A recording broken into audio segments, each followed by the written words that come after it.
Mga pagbasa ng mga salita ng makapangyarihang Diyos. Paglalantad sa mga Antikristo.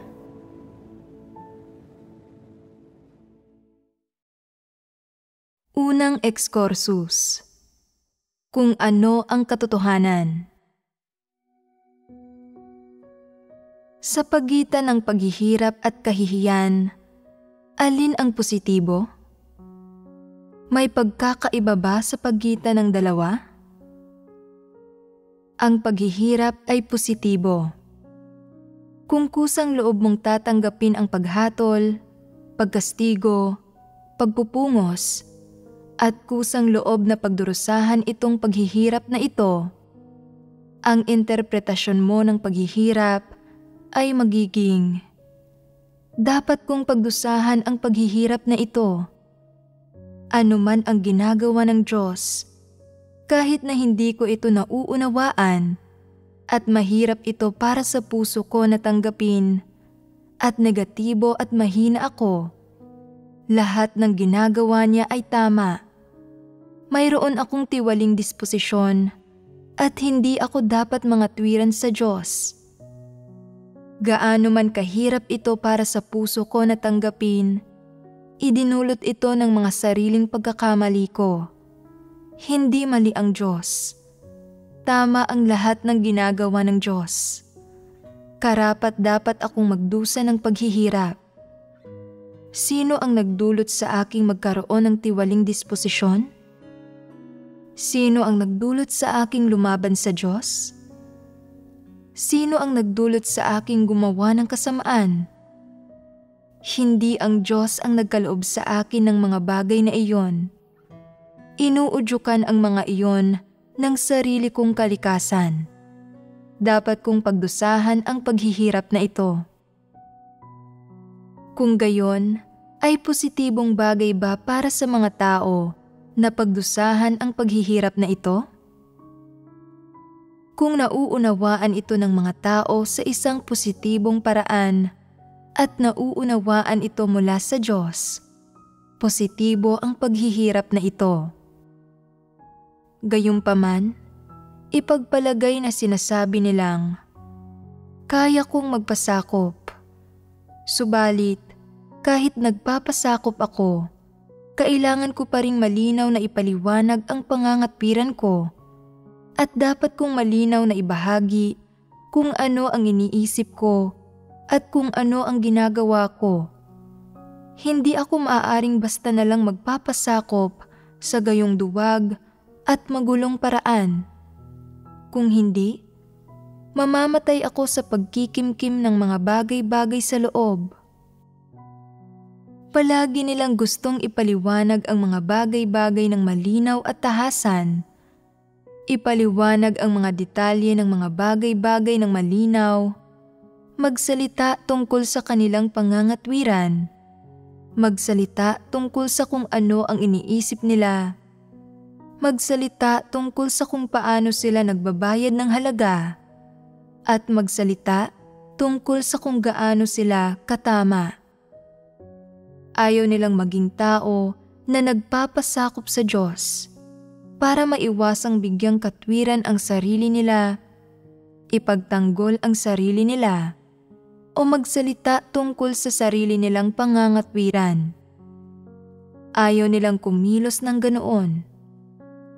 Sa kasong iyon, ano ang trato nila sa pagpapasakop?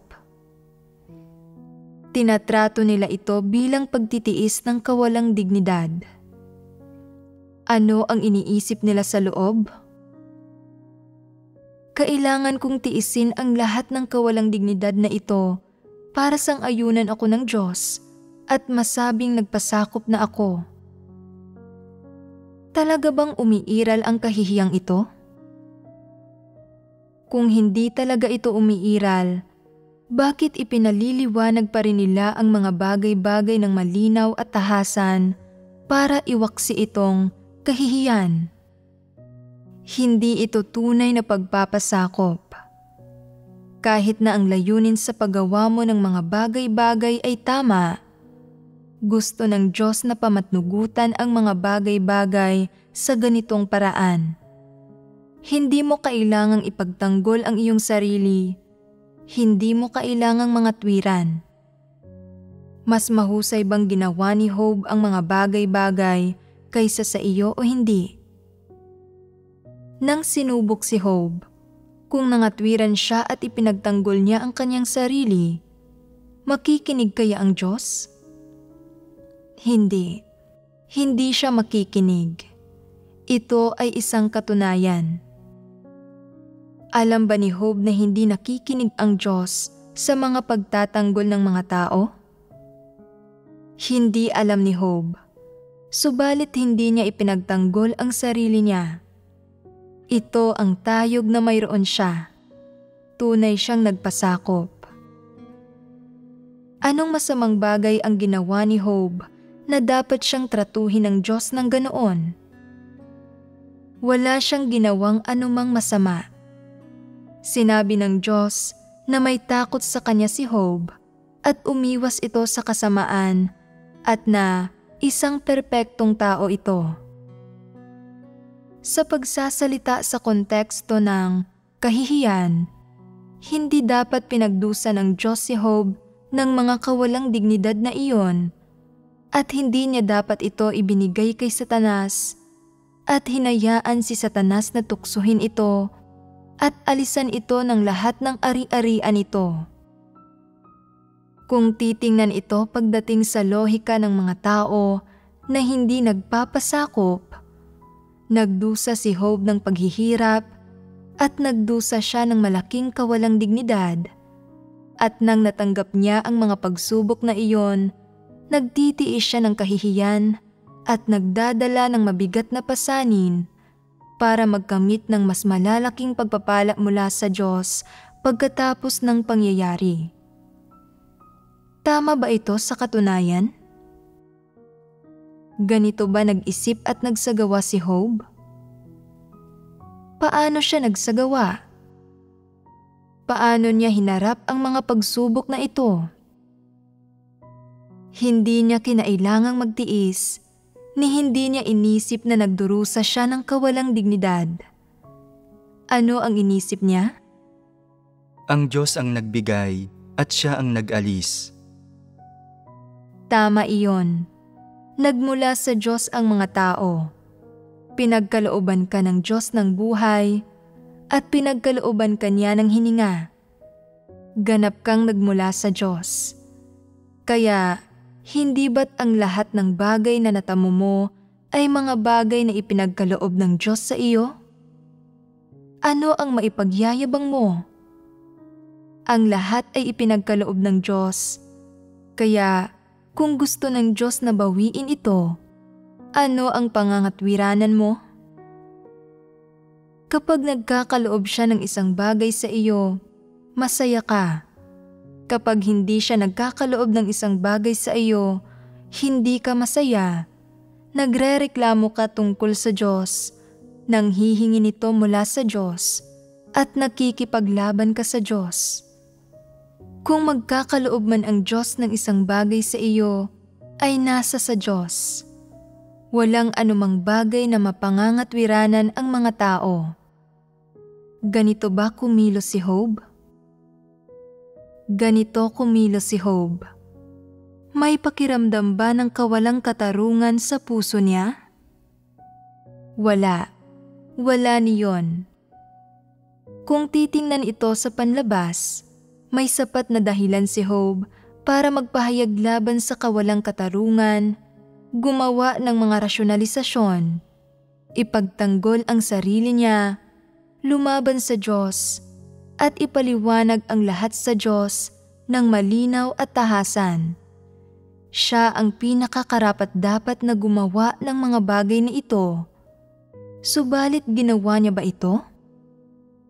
Hindi. Hindi niya ginawa. Wala siyang sinabing anuman. Gumawa lang siya ng ilang bagay. Nang magkagayoy bumangon siya, inahitan ang kanyang ulo at nagpatira pa sa lupa at sumamba. Anong uri ng tao ang nakita ng mga tao sa kanya dahil sa serye ng mga pagkilos na ito? isang tao na may takot sa Diyos at umiwas sa kasamaan, at isang perpektong tao. Ano ang definisyon ng isang perpektong tao? Isang tao na hindi nanghuhusga sa kung ano ang ginagawa ng Diyos, na sa halip ay pumupuri at nagpapasakop dito, at gaano man kalaking paghihirap ang pinagdurusahan niya, ay hindi nagsasabi ng, "Nagdusa ako ng kawalang katarungan, ito ay kawalang dignidad." Gaano man kalaki ang paghihirap na pinagdurusahan niya, hindi siya kailanman nagpapakita ng ganitong uri ng salita o nagsasabi ng ganitong uri ng salita. Ano ang tawag dito? Tinatawag ito ng mga walang pananampalataya na pagtalikod sa sarili. Nasaan ang lohika rito? Ganito ba ito? Ang pagtalikod sa sarili ay isang sakit sa isipan at isang kalokohan. Gaano man kalaking usapin ang nakatagpo ni Job o gaano man kasakit, hindi siya kailanman nangatwiran sa Diyos o lumaban sa Kanya. Nagpasakop lang siya. Ano ang una niyang dahilan sa pagpapasakop? Pagkatakot sa Diyos. Ang abilidad niya na magpasakop sa Diyos ay nagmula sa pagkaunawa niya sa Diyos. Nanampalataya siyang nagmumula sa Diyos ang lahat at natama ang lahat ng ginagawa ng Diyos. May ilang leader at supervisor ng grupo na napapalitan na walang tigil na umiiyak, nagwawala sa galit at nagiging emosyonal. Iniisip nilang nagdusa sila ng kawalang katarungan, nagrereklamo na ang Diyos ay hindi matuwid, at iniisip na dapat ay makaramdam ng pagsisisi ang mga kapatid dahil sa paglalantad at pag-uulat sa kanila. Sinasabing, "Kayong mga tao ay walang konsensya. Napakabuti ko sa inyo. At ganito ninyo ako sinusuklian. Hindi matuwid ang Diyos. Nagdusa ako ng gayong kalaking kawalang katarungan, subalit hindi ako pinrotektahan ng Diyos. Tinanggal na lang nila ako ng malupit. Mababa ang tingin ninyong lahat sa akin, at mababa rin ang tingin sa akin ng Diyos." Iniisip nilang masyadong hindi naging makatarungan ang pagtrato sa kanila at nagwawala sila sa galit. Sabihin mo sa akin, makapagpapasakop ba ang ganitong tao? Sa nakikita ko, hindi ito madali. Kaya, hindi ba't katapusan ito para sa kanila? Para saan ka nagwawala sa galit? Kung matatanggap mo ito, kung gayon ay tanggapin mo ito. Kung hindi mo kayang tanggapin ang katotohanan, at hindi mo kayang magpasakop sa katotohanan, kung gayon ay lumayas ka sa sambahayan ng Diyos. Huwag kang manampalataya sa Diyos, walang pumipilit sa iyo. Anong kawalang katarungan ang nangyari sa iyo? Para saan ka nagwawala sa galit? Ito ay sambahayan ng Diyos. Kung kaya mo, magwala ka sa galit sa lipunan at hanapin ang mga satanas at ang mga haring dyablo para pagbuntunan mo ng galit. Huwag kang magwala sa galit sa sambahayan ng Diyos. Anong malaking bagay kung tinanggal ka bilang leader ng grupo? Makapamumuhay ka pa rin kung hindi ka isang leader ng grupo, hindi ba? Hindi ka mananampalataya sa Diyos kung hindi ka leader ng grupo? Nagdusa si Job ng napakalaking paghihirap, subalit ano ang sinabi niya? Hindi siya nagsabi ng isang salita ng pagrereklamo, at pinuri pa nga ang Diyos, sinasabing, "Purihin ang pangalan ni Jehovah." Pinuri ba niya ang pangalan ni Jehovah dahil nakatanggap siya ng masaganang gantimpala at mga kapakinabangan? Hindi. Ganoon lang ang pagkaunawa niya at ganoon siya nagsagawa. Hindi ba't may kinalaman din ito sa karakter ng isang tao? May ilang tao na may mababang integridad at kapag bahagya silang nagawa ng pagkakamali, iniisip nilang masyadong hindi makatarungan ang naging pagtrato sa kanila at na ang lahat ng tao ay dapat makonsensya tungkol dito at humingi ng tawad sa kanila. Masyadong mapanggulo ang mga taong ito. Paano mo ipaliliwanag ang salitang kawalang dignidad? Ang pagdurusa ng kawalang dignidad ay isang karaniwang pangyayari para sa mga walang pananampalataya. Subalit sa sambahayan ng Diyos, may ibang paraan ng pagsasabi nito. Ang pagdurusa ng paghihirap at kawalang dignidad para makamit ang katotohanan ay paghihirap na dapat pagdusahan ng mga tao. Sila man ay pinungusan o pinalitan, hindi ito iniisip ng mga taong nakauunawa sa katotohanan bilang isang kawalang dignidad. Iniisip nilang karapat-dapat silang magdusa ng paghihirap at na hindi makapagpapasakop dito ang mga tao dahil mayroon silang mga tiwaling disposisyon. Subalit hindi iyon kawalang dignidad. Sino ang tunay na nagdurusa ng kawalang dignidad? Ang Diyos ang nagdurusa ng kawalang dignidad. Inililigtas ng Diyos ang sangkatauhan, subalit hindi nakauunawa ang mga tao. Tingnan mo, pagkatapos ilabas ng Diyos ang mga Israelita sa Ehipto, sumamba sila sa mga Diyos-Diyosan. Nang wala silang makain, nagreklamo sila tungkol sa Diyos at kinailangan ng Diyos na magpadala ng mana at iba pang pagkain sa kanila. Pagkalipas ng may 2 magagandang araw, hindi nila pinansin ang Diyos. Subalit nang naharap sila sa mga paghihirap, muli nila siyang hinanap. Hindi mo ba sasabihing nagdusa siya ng malaking kawalang dignidad? Hindi ba't nagdurusa ng malaking kawalang dignidad ang nagkatawang taong Diyos kapag tinatanggihan siya ng bawat henerasyon? Ang mga tao ay walang halaga at mga walang kakayahan. Nagtatamasa sila ng napakaraming biyayang ipinagkaloob ng Diyos at nagtatamasa ng napakaraming katotohanang itinustos ng Diyos. Subalit pakiramdam nila, napakawalang katarungan ito kapag nagdurusa sila ng kaunting nararapat na paghihirap. Anong kawalang katarungan ang pinagdurusahan ng mga tao? May ilang tao na karaniwang medyo matatag, pero kapag nagdurusa sila ng kaunting paghihirap, kapag pinupungusan sila ng mga kapatid, o may isang tao na nagsasabi ng isang bagay na hindi maganda sa kanila, o walang sumusuporta sa kanila o nambobola sa kanila, pakiramdam nila ay naagrabyado sila. Pakiramdam nila ay nagdusa sila ng malaking paghihirap at nagawa ng pagkakamali at nagrereklamong, "Mababa ang tingin ninyong lahat sa akin at walang pumapansin sa akin.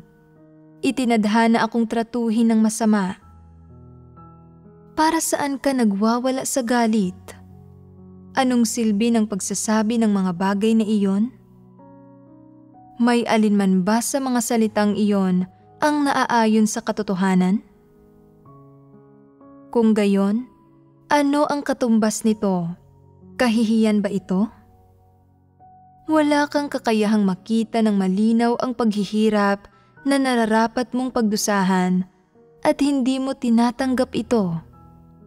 Nakinig ka na sa napakaraming sermon, subalit hindi mo nauunawaan kung paano dapat isagawa ng mga tao ang katotohanan at kung paano sila dapat magpasakop. Hindi mo alam ang alinman dito at iniisip mo pa ring nagdusa ka ng isang uri ng kawalang dignidad. Hindi ba't nawawala ka sa katwiran? Para sa mga taong tumatanggap sa pagliligtas ng Diyos, umiiral ba ang kawalang dignidad na ito?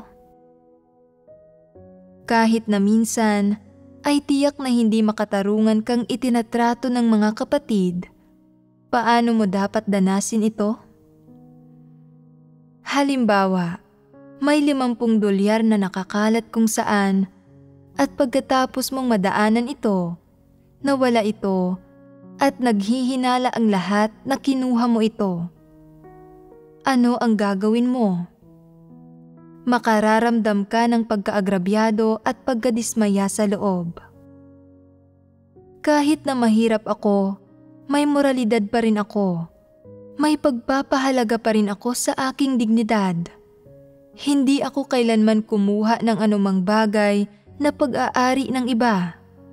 Ganap na malinis ang aking mga kamay. Palaging mababa ang tingin ninyo sa akin at ako ang unang tao na pinaghihinalaan ninyo kapag may nangyayaring ganito. Hindi nilinaw ng Diyos ang mga bagay-bagay para sa akin. Mukhang hindi rin niya ako gusto. Nagwawala ka sa galit. Maituturing ba itong kahihiyan?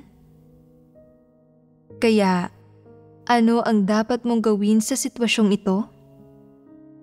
Kung kinuha mo ito, aminin mo ito, at mangako ka na hindi ka na muling kukuha ng anuman. Kung hindi mo naman ito kinuha, sabihin mong, hindi ko kinuha iyon. Pinagmamasdan ng Diyos ang kaibuturan ng puso ng mga tao. Sino man ang kumuha ng pera ay alam ito at alam din ito ng Diyos. Wala na akong sasabihin pang iba. Hindi mo kailangang sabihin na mababa ang tingin ninyo sa akin. Gusto ninyong lahat akong pagdiskitahan. Anong silbing sabihin ang mga bagay na iyon? Mabuting bagay ba na sabihin ang maraming uri ng bagay na iyon? Hindi. Bakit hindi?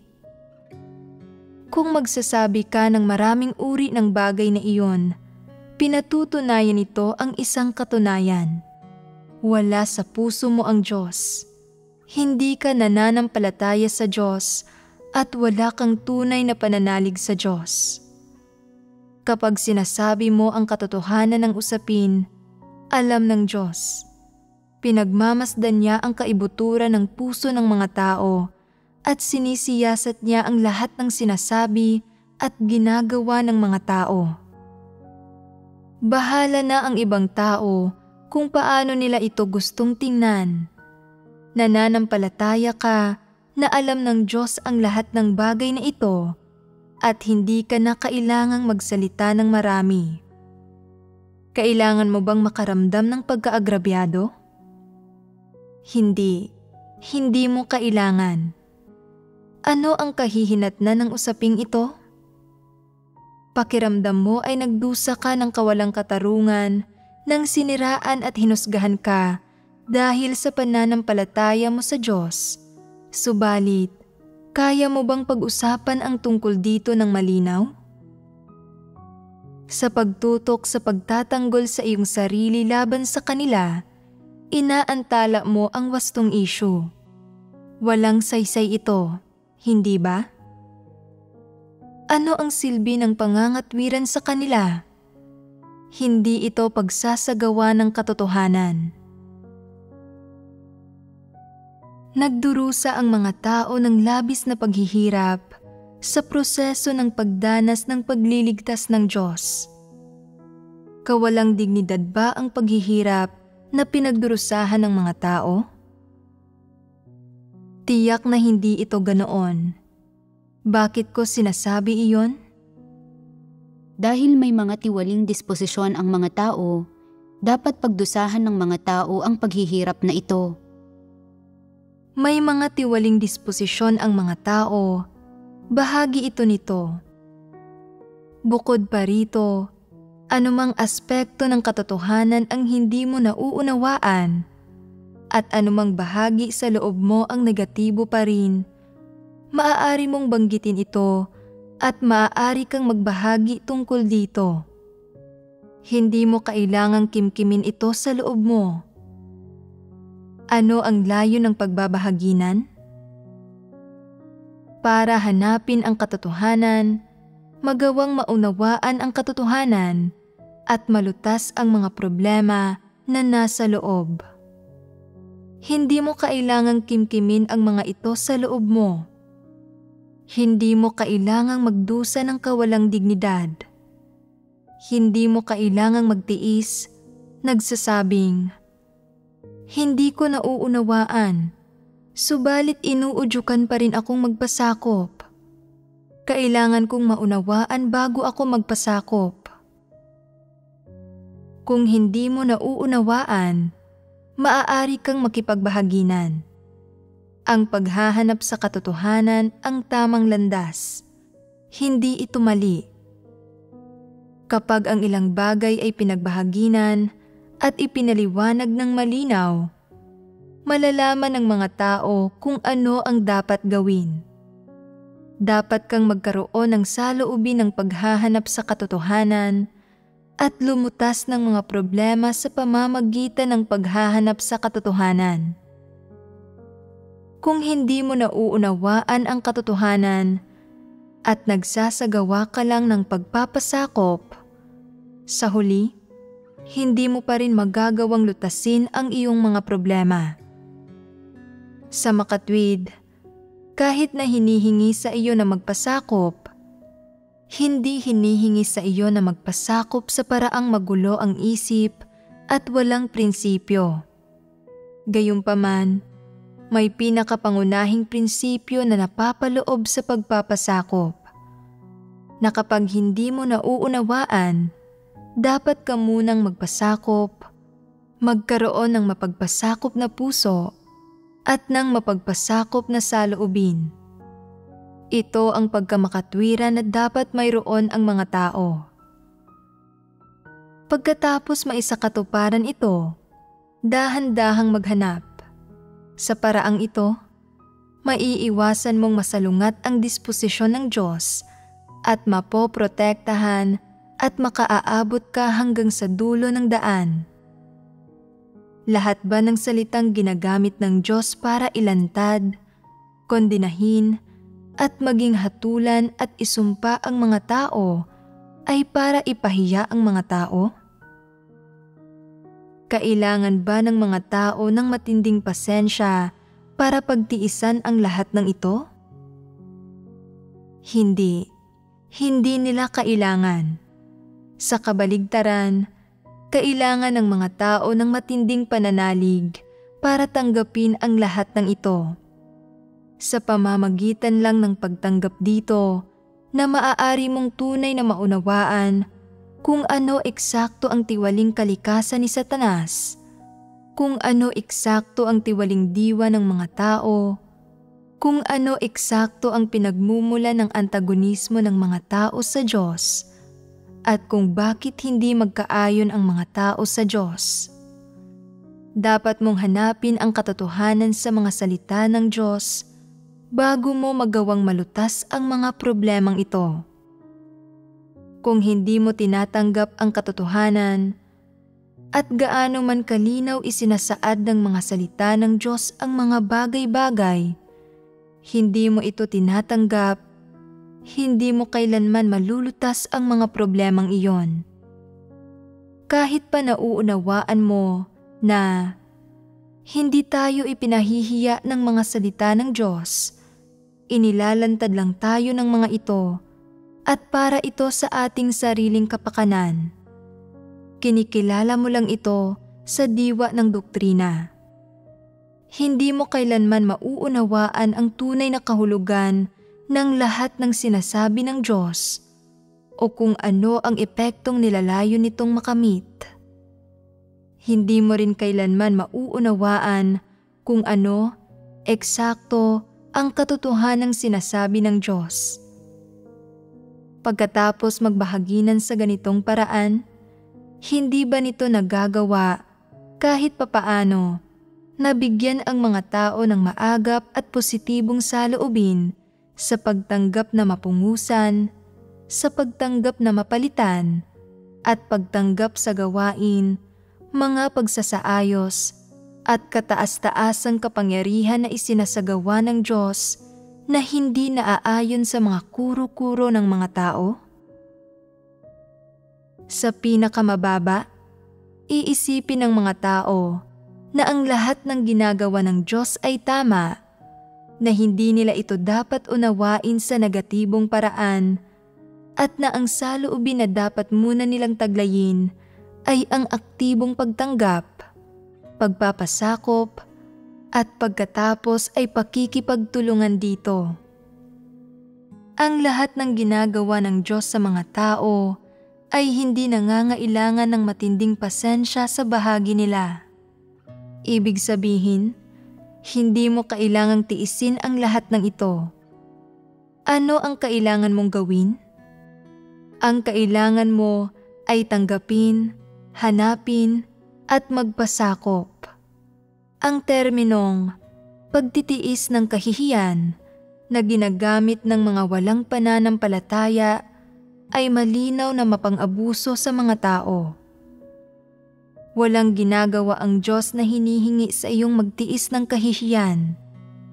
Maaari kang magsagawa ng pasensya, pagmamahal, pagpapakumbaba, pati na rin ang pagpapasakop, pagtanggap, pagkamatapat, pagiging bukas, at paghahanap.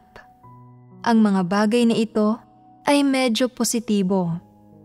Kaya, ano ang lohika sa likod ng sinasabi ng mga walang pananampalataya?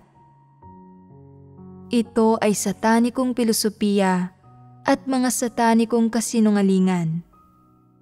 Sa kabuuan, ang pagtitiis ng kahihiyan ay hindi isang prinsipyong dapat sundin niyong mga nananampalataya sa Diyos. Hindi ito ang katotohanan, ito ay isang satanikong bagay. Ang pagtitiis ng kahihiyan ay hindi ang hinihingi ng Diyos na gawin ng mga tao dahil walang kahihiyan ang umiiral dito. Ang lahat ng pagkilos ng Diyos sa mga tao ay pagmamahal, kaligtasan, pangangalaga sa kanila, at pagprotekta sa kanila. Ang mga bagay na sinasabi ng Diyos at ang gawaing ginagawa niya sa mga tao ay pawang positibo at pawang katotohanan. Wala ni isa sa mga ito ang katulad ng kay Satanas, at wala sa mga pamamaraan at diskarte ni Satanas. Sa pamamagitan lang ng pagtanggap sa mga salita ng Diyos, madadalisay at maliligtas ang mga tao. Sa anong mga paraan na ipamamalas sa mga tao ang gawa ng pagtitiis ng kahihiyan na sinasabi ni Satanas?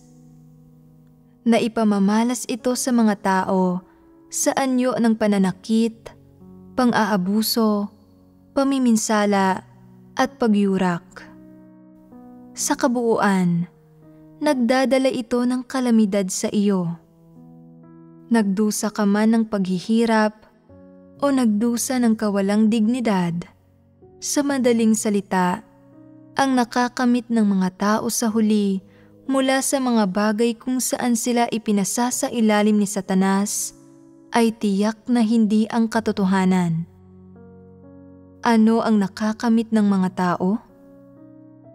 Sakit.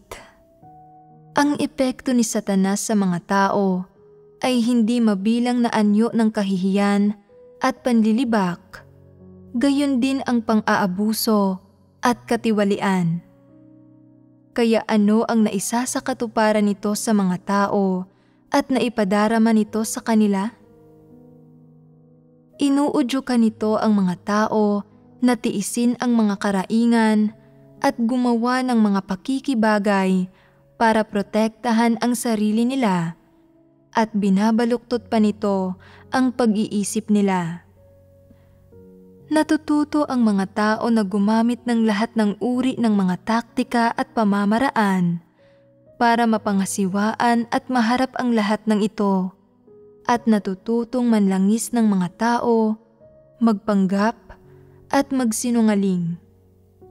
Kapag nagbubunyag at nagpapamalas ang mga tao ng lahat ng bagay na ito, ang puso ba nila ay kusang loob, masaya at payapa, o galit at nasasaktan?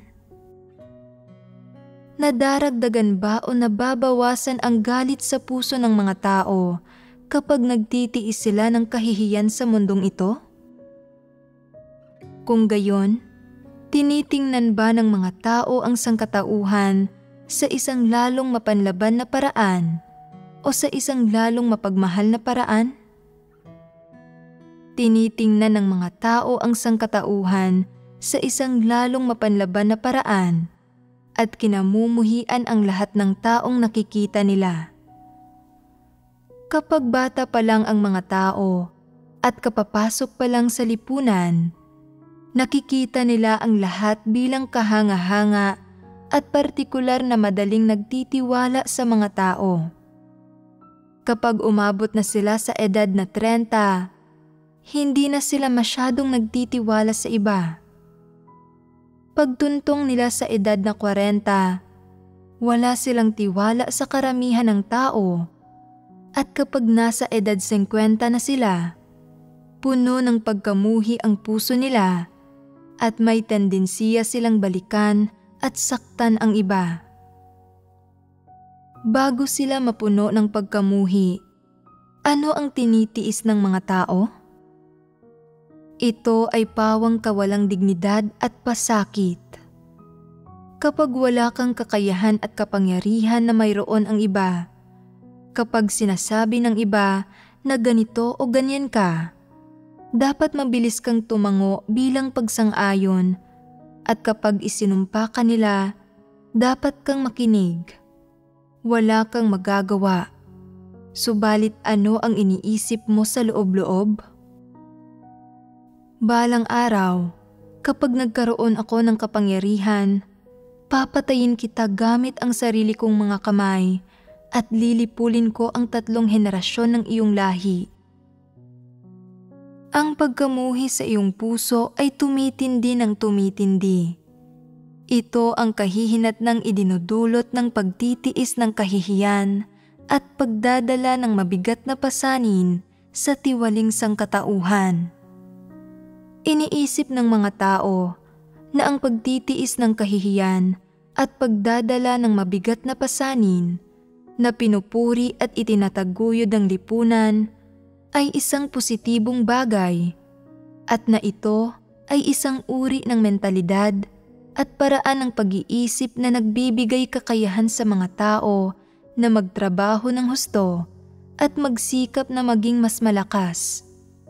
Kaya, bakit sa huli ay nagdudulot ito ng galit at pagkamuhi sa mga tao? Dahil hindi ito ang katotohanan. Tama iyon. Idinudulot nito ang negatibong kahihinatnang ito dahil hindi ito ang katotohanan.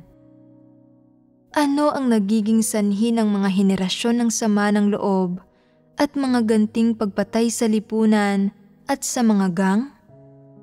Pagkatapos magdusa ng kawalang dignidad ng mga tao, tumitindi ang pagkamuhi sa kanilang puso at pumapatay sila bilang ganti. Tama iyon. Ganyan nagsisimula ang pagpatay bilang ganti. Bawat henerasyon, brutal na nagpapatayan ang mga tao hanggang sa malipol ng sakuna ang sangkatauhan. Ito ang kinahihinatnan. Namuhay ang sangkatauhan ayon sa mga filosofiya at lohika ni Satanas at unti-unting lumago hanggang sa kasalukuyang panahon sa ilalim ng kapangyarihan ni Satanas. Ang relasyon sa pagitan ng mga tao ay lalong nagiging baluktot, lalong lumalayo, lalong nawawala ng tiwala, at lalong nanlalamig. Anong punto na ang narating nito ngayon? Umabot na ito sa punto na ang puso ng dalawang taong walang kinalaman sa isa't isa ay puno ng pagkamuhi at pagkamapanlaban sa isa't isa. Dati, ang magkakapitbahay ay madalas na nakakapag-usap at madalas na nakikipag-ugnayan sa isa't isa. Subalit ngayon, maaaring 5 o 6 na araw ng patay ang isang tao at hindi ito malalaman ng kapitbahay niya. Walang sino man ang titingin sa kanya. Paanong umabot ang mga bagay-bagay sa puntong ito?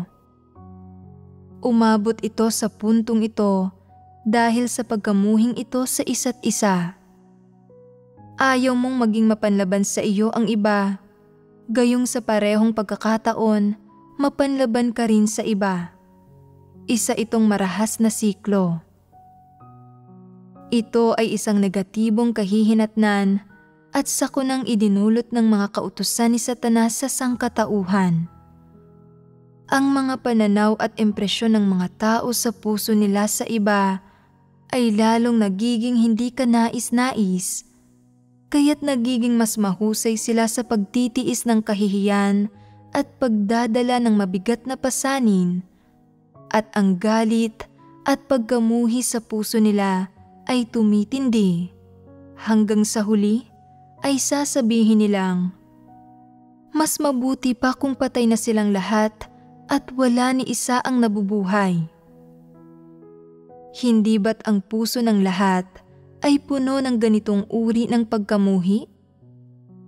Ninanais nilang mawasak ang mundong ito sa lalong madaling panahon.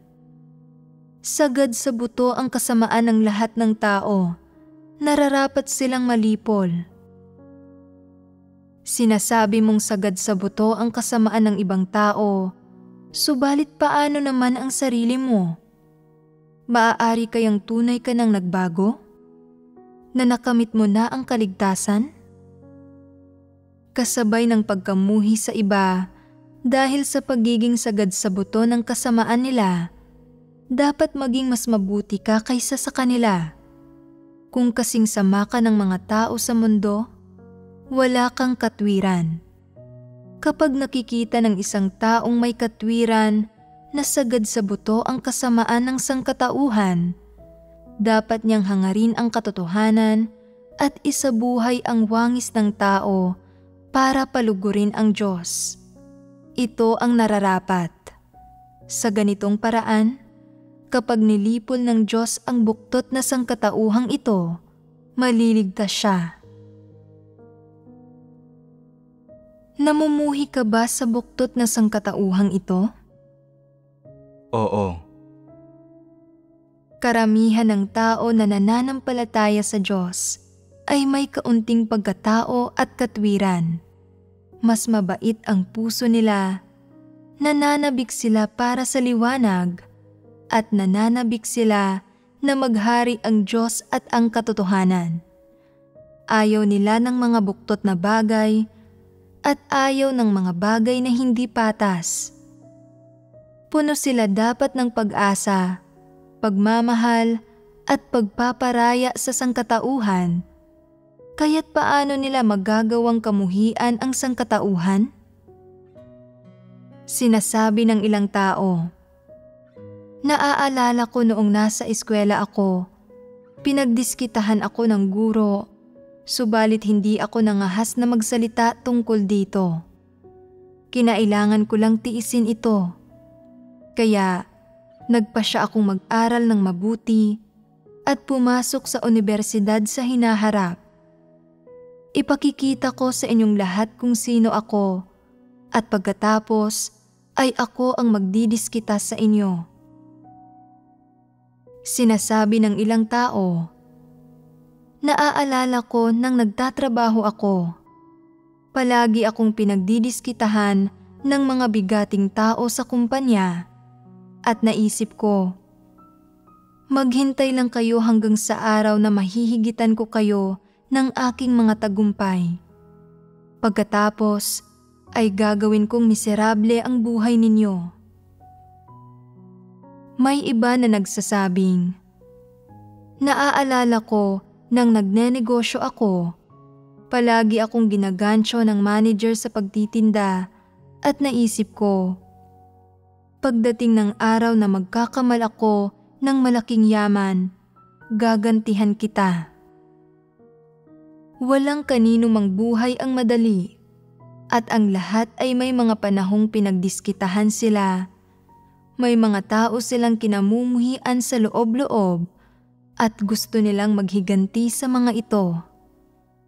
Ganito na ang nangyari sa mundo. Puno ito ng pagkamuhi at puno ng pagkamapanlaban. Ang pagkamapanlaban ng mga tao sa isa't isa ay labis-labis at hindi nila kayang magkasundo at hindi sila magkaayos. Malapit nang magwakas ang mundong ito. Naabot na nito ang dulo nito. Ang lahat ng tao ay may mga kwentong nakadudurog ng puso sa loob nila noong pinagdiskitahan sila ng isang tao sa isang lugar o noong pinagdiskitahan sila, minaliit, niloko o sinaktan ng iba sa isang kumpanya, organisasyon o grupo ng mga tao. Nangyayari ang mga bagay na ito kahit saan. Ano ang pinatutunayan nito? Pinatutunayan nito na ang sangkatauhan ay wala ng mga taong katulad ni Noe sa kanila. Hindi ba't iyon ang kaso? Ang puso ng lahat ng tao ay puno ng kabuktutan at puno ng pagkamapanlaban sa katotohanan, sa mga positibong bagay at sa katarungan. Hindi na maililigtas pa ang mga tao. Walang tao, walang katuruan, at walang teorya na makapagliligtas sa sangkatauhan. Ito ang katunayan ng usapin. Umaasa pa rin ang ilang tao. Kailan magkakaroon ng digmaang pandaigdig?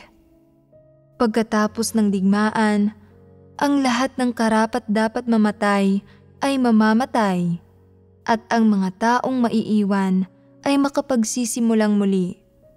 Magsisimula ang isang bagong kapanahunan at itatatag ang isang bagong bansa. Posible ba ito? Hindi. Hindi ito posible. May ilang tao na umaasa sa lahat ng uri ng magkakaibang relihiyon, subalit nawawala na ngayon ng kabuluhan ang bawat relihiyon at papawala na ang mga ito. Ang bawat relihiyon ay bulok hanggang sa kaibuturan at may masamang reputasyon. Ano ang ibig sabihin ko sa mga salitang ito? Ang mga ito ay para maipaunawa sa mga tao ang isang katunayan. Kung hindi gumamit ang Diyos ng mga salita at ng katotohanan para iligtas ang sangkatauhan, ang pagkamuhi at ang marahas na disposisyon sa kaibuturan ng mga tao ay lalala lamang ng lalala at lalong magiging laganap. Sa huli, ang tanging posibilidad para sa sangkatauhan ay ang mauwi sila sa pagwasak sa sarili mula sa brutal na pagpatay ng mga tao sa isa't isa. Sa kasalukuyang panahon, gustong iwasan ng maraming tao ang buktot na sangkatauhang ito at mamuhay ng mag-isa sa pusod ng mga kabundukan at kagubatan o sa isang lugar na walang bahid ng buhay ng tao. Ano ang resulta nito? Hindi na magpapakarami ang sangkatauhan at wala nang magiging susunod na henerasyon. Maglalaho na ang sangkatauhan pagkatapos ng kasalukuyang henerasyon. Wala nang magiging mga inapo. Ang paglaban ng sangkatauhan sa Diyos ay masyadong malala na pumukaw sa galit niya sa simula pa lang. Hindi magtatagal ay matatapos sila. Bakit napakaraming tao ang hindi nagpapakasal?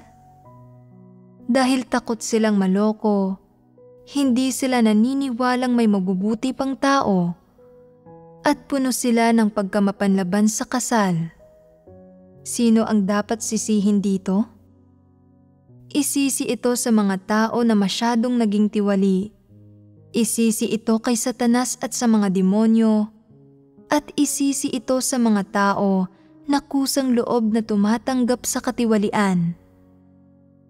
Namumuhi ka sa iba, subalit mas mabuti ka ba talaga kaysa sa kanila? Wala sa iyo ang katotohanan at walang silbi ang mamuhi sa iba. Kung wala sa mga tao ang katotohanan at hindi nila nauunawaan ang katotohanan, sa huli ay aabot sila sa puntong wala na silang mapatutunguhan at mahuhulog sa sakuna at mawawasak. Ito ang katapusang makatatagpo nila. Kung hindi ililigtas ng Diyos ang sangkatauhan, walang tao sa tiwaling sangkatauhan ang makauunawa sa katotohanan.